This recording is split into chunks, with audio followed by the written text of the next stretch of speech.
Wala na sigurong masasakit pa sa araw na makita ng dalawang mong mga mata yung taong pinakamamahal mo ng sobra, may mahal ng iba.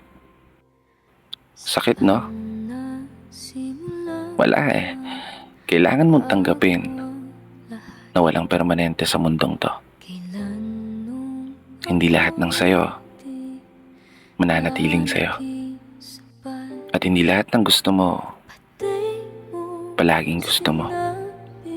Hindi lahat ng naisin mo ibibigay sa'yo. At ang pinakamasakit, hindi lahat kaya kang mahalin ng totoo. Alam mo, sabi nila, kapag dumating ka sa punto na hindi ka na nakakaramdam ng pagpapahalaga sa taong minamahal mo ng sobra, palayain mo na.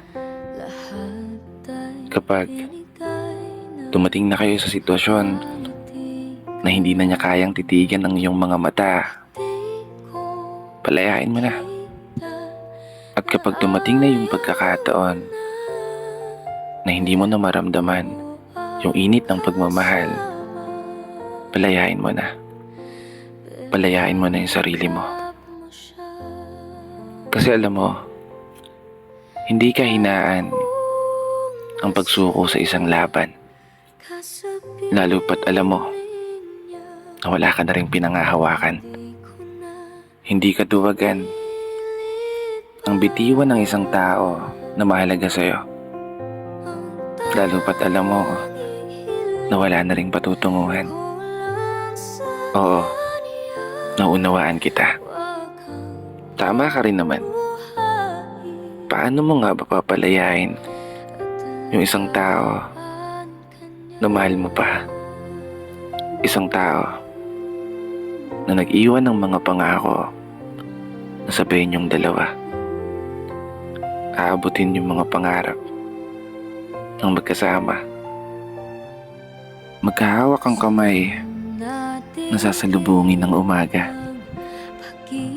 Sabay nahaharap sa mga problema, sa lungkot man o saya, sa pag-iyak man o pagtawa, sa hirap man o sa ginhawa. Ang sarap pakinggan, di ba? Pero yun yung mga pangako na naglaho na. Masakit mang isipin. Mukhang kailangan ko talaga ipaubaya yung taong minamahal ko ng sobra sa taong minamahal niya. At hindi ako yun. Hindi na kita pipilitin pa. Hindi na kita pahihirapan pa. Maging masaya ka sana. Dito na nagtatapos.